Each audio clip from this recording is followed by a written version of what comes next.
Good afternoon to all my West Virginia. I think half this room is West Virginia folks. The reason that I am standing here and able to stand here today and even speak on this topic is because of about 24,000 young people in West Virginia who took this idea and this initiative and made it happen. And I would like to take just 1 second for these young people who are here today. We couldn't bring them all, but we do have them. Could you stand so everybody can see why I'm here?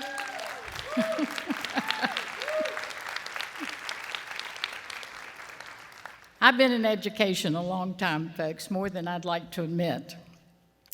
And I have learned a lot of things over these 50 years.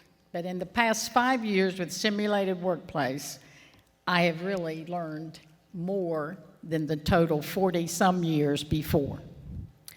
I want to read to you just a brief description of what I now know about education. The learning environment within our schools is set by educators with many, many, many rules. Students are told the classes they will take, what to eat, what to wear, where to sit, and very few decisions for them to make. We claim to know what's really best for her or him, but rarely, so rarely, is there a voice given to either of them. Engaging students is fine, a goal we should have in our field, but in my experiences, only empowerment will ever heal. By relinquishing our well-intended control over, will we be able to open the many worlds to students to unfold. School then becomes a place for ideas and dreams, a place where students grow, learn and grow, where they become accountable because they are the ones that truly know what their interests, dreams, and hopes are. It's all in their heads. We should not think we have the answers, but really, really listen to them instead. We should nurture, mentor, and facilitate their learning, not determine, not decide, not dictate, and even limit their potential earning. They are the tomorrow. The doers, the thinkers, the discoverers, and so, so much more. Empowerment is the key that will unlock their every unique door. That is what we should be doing in education, of what I know today because of Simulated Workplace. When we first started Simulated Workplace, we thought it would have a little bit of impact on students. Folks, what we're seeing in West Virginia is short of phenomenal. These young people have stepped. It didn't happen overnight. We are just into our 5th year. And the 5th year, we are learning so much more, and we've just touched the tip of the iceberg. I just know this, we will never go back to the traditional classroom. So just what is Simulated Workplace? How many people here, not West Virginia, how many people in here actually know what Simulated Workplace is? Not many. Here's what it is. It's not a curriculum. It's an environment. It creates a culture in your school. It does not cost money more than what you need for school to begin with. It's not additional money. Teachers are transformed into facilitators rather than instructors. Traditional classrooms are transformed into student-led, student-identified companies with roles and responsibilities. West Virginia has 1,200 companies today, 1,200 plus, and over 24,000 students who are experiencing the Simulated Workplace. ARC and REL, which are research laboratories, did a survey on our students in West Virginia last year. We got a 98% approval rating from students. So it is working. So what do these students do? Well, they're empowered to make decisions together. They create projects. They create the work that they do in their class to learn the education standards. We don't change the standard, but they identify the projects, they identify the work that they want to do in order to learn those standards. They are a really good example of a student. Just recently, when we talked about Empower, we had a superintendent from Virginia visit one of our simulated workplaces, and he asked one of the students, he said, what is it about simulated workplace? What is it that it has done for you? And the student thought for a minute, looked at me, well, sir, I'm not afraid to talk to you. So there you go. They're empowered. They become leaders.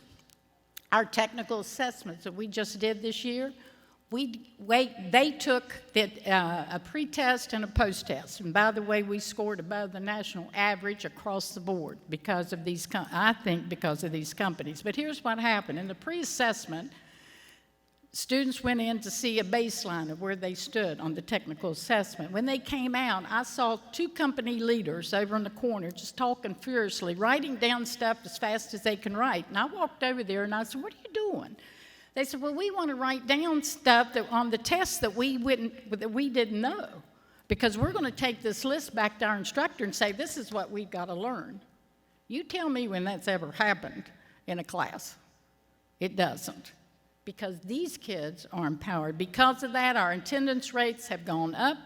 If we have one discipline referral, I will be shocked. Because kids are running these companies. Our graduation, 98% of our simulated workplace company employees graduate from high school.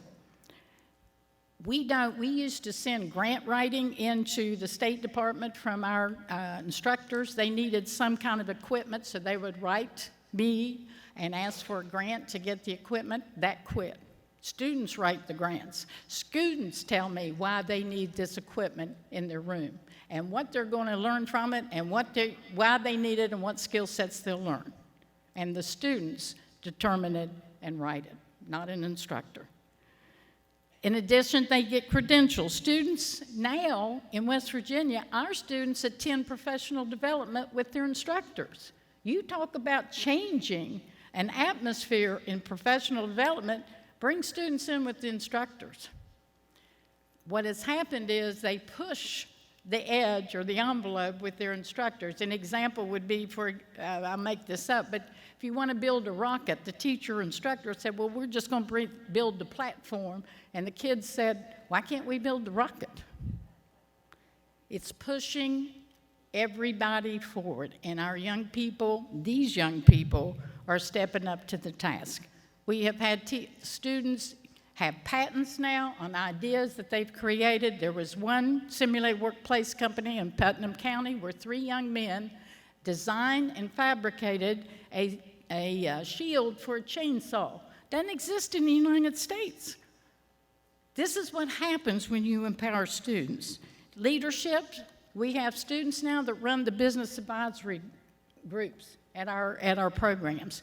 And our business advisory groups are full because they don't want to disappoint their kids. We have the last thing that I'll tell you about. I could go on for 3 or 4 hours on this, but the last thing is the projects these young people are doing to impact the economy in West Virginia. 2 years ago, they built 19 tiny homes, turnkey, 9 weeks, handed it over to the governor to give to flood victims in West Virginia. We have a group of young people that are manufacturing a product for a Dutch company that they don't manufacture anymore. I have another simulated workplace company that's writing the maintenance manuals for a manufacturing company and doing 3D diagrams. We have one company that's working with the country of Brazil in building playground furniture for playground equipment, for out of recyclables. It goes on, I could go on forever and ever. We had the last one, we had a graphic arts teacher, I think he's here, who took his graphic arts students down to elementary at Halloween time. The elementary kids, and they worked with the elementary kids to draw monsters. These kids, this company took the pictures back to their school, illustrated the second grade's monsters, put it in a coloring book, brought it back, and here the second grader received a coloring book with their name, their monster, their pig. It's a total impact on kids. And it's peers teaching peers. And my last story is thank you very much. But one thing, I'll just finish this off. Simulated Workplace is now in state policy in West Virginia. It is how CTE does business in West Virginia. And I can tell you that the proud that I have been is walking these halls or talking to the kids in West Virginia, because these young people are phenomenal. They are our future, and they are phenomenal across the United States. We just need to give them a voice in their education process. Thank you.